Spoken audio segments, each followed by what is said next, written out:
Finals, where the New York Knicks will be knocking on the door tomorrow night of their first championship in 53 years. Thanks to the miraculous tip-in from OG Anunoby that capped a 29-point comeback in Game 4. Series now shifts to San Antonio. Game 5, Spurs and Wemby looking to extend the series. They obviously had every chance to do it the other night, but that one tip-in severely swung the analytics in favor of the Knicks, who now have an 86% chance to win this series. So that feels like a steep hill to climb for San Antonio, but according to their head coach, Mitch Jhonsons, they may not be that far off.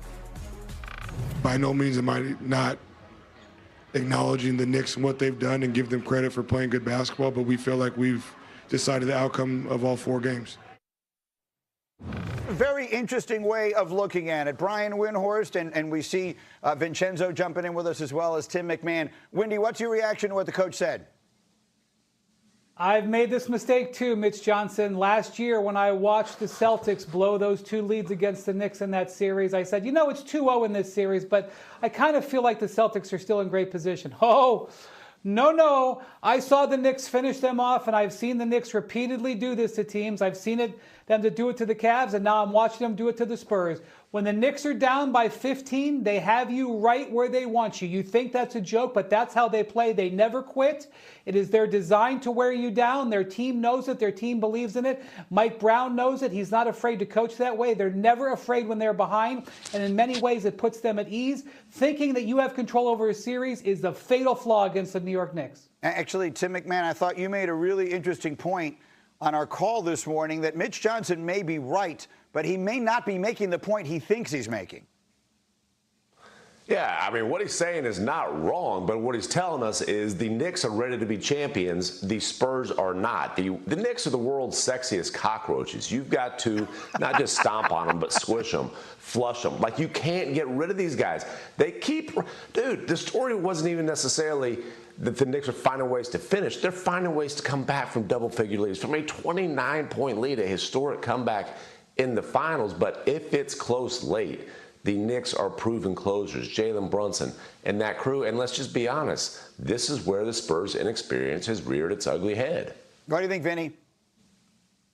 Yeah, I think Michael Wilbon says it best. And even though we try to chastise Michael Wilbon for applying 80s logic to 2020s basketball, you got to get your heart broken. And they are getting their heart broken right now. We thought that they had gotten over the hurdle by beating Oklahoma City. But the thing about the Knicks is that their stamina, their collective stamina, is greater than any other team. They don't play to score. They play the actual game.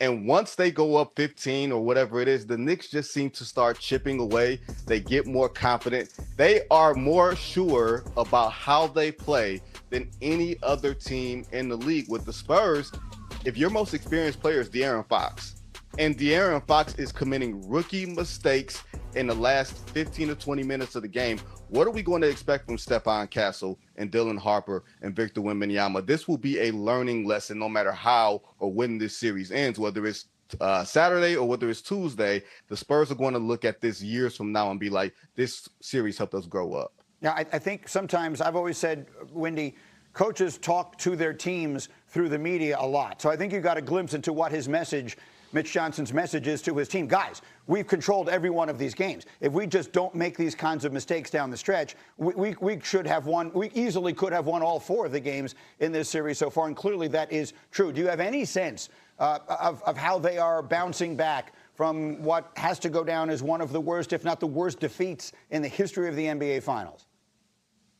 Well, I think that's what he's doing. He's focusing on the positive. He's saying, let's not look at how we lost the lead. Let's look at how we got the lead and see if they can replicate it. I would just say that as they analyze their game plan for Game 5, they've got to do a better job of managing Victor Wembanyama's energy. And that is going to be at the forefront. The other thing is Jalen Burnson is starting to stitch it together. The first 2 games, they really held him down. The last 2 games, He's shooting almost 50%. His three-point shooting has come back, and his fourth quarter scoring is happening. They may need to tighten the screws down on their Brunson game plan. All right, so once again, Joe Fortenbaugh with me, as he is on Fridays, with some of the best bets. What are you looking at for tomorrow night? Let's start with the Spurs jumping out early, which is something they've done all season long. First quarter bet, Spurs minus 1.5 points. Look at this series. They're 4-0 in the first quarter against the Knicks with a plus 47-point differential. Yes, you are seeing that correctly. The Spurs are outscoring the Knicks by almost 12 points per first quarter in this series, which begs the question, how the hell are you down 3-1 when you're jumping up to leads like this? Spurs have been the best first quarter team in the NBA all season long, so we'll lean into that. Bet number 2, let's look at the Knicks. How many points are they going to score? Team total is set at 106.5. I'd bet the under there. I know that might come as surprising, but look at how well they shot in Game 4. It was their best shooting night of the season, or I should say of this series. It was their best three-point shooting night of the series, and on top of that, it was their most free throws of the entire series. And despite all that, they only scored 107 points. Both games in San Antonio featured the Knicks winning, but scoring 105 and 105. I think they're in for a lower scoring game tonight. All right, so you and I had a very interesting conversation over breakfast this morning about the actual line in the game. And a little bit later, we'll dive into that because I think it feels to me like they are begging you to go one way. And so the question is, do you go the other? But before anything else, Winman, I'm told you have a message for PK Subban. Yeah, before you go, can you please give us a tutorial? Those of us who are traveling for these 7-game series, Greeny, he's got these silks and these linens and these hats, and he looks spectacular. He's going back and forth between Raleigh and Vegas. How the hell are you doing it?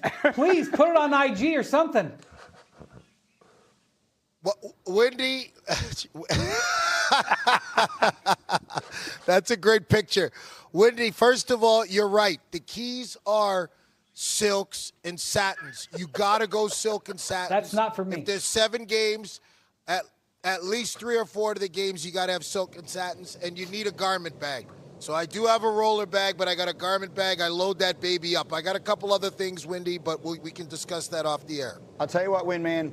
Greeny, can you help me with the satin aspect of that? I was going to say, there's $100 in it for you if you wear silk and satin to tomorrow night's game. That's all I'll say. And if we can get the Winman one of those hats, I'm in on that as well. All right, everyone stay where you are. We're just getting the way he's been scoring in the fourth quarter.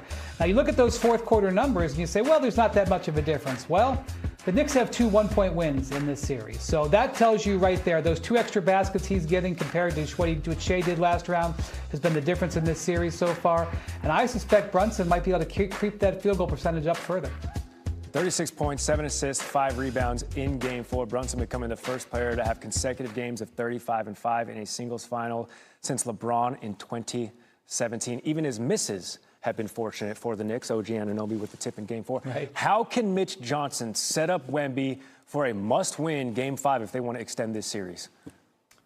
They've just got to manage his energy better. I know that you're supposed to be able to have endless energy when you're 22 years old playing in the finals, but we've just seen that Victor's energy can wane, and he played 44 minutes in Game 4. It's the most minutes he's ever played in a game in regulation in his career. He only sat out about 50 seconds in the second half total, and I felt it showed a lot late in this game. Not just offensively, but defensively. His ability to move side to side and challenge shots, I think, was impacted. And I just think that they have to manage his minutes a little bit better. I know when Luke Cornett gets out there, they struggle a little bit, but they've got to figure out a way to save his energy for the late game. It is do or die. Game 5 tomorrow, 8:30 Eastern on ESPN in the NBA Finals. Will the Knicks get it done on the road? Wendy, much appreciated. And you can catch that Game 5 of the NBA Finals Saturday, 8:30 Eastern on ABC. NBA tip-off at 8, and you can watch it live or stream it anytime, anywhere on the ESPN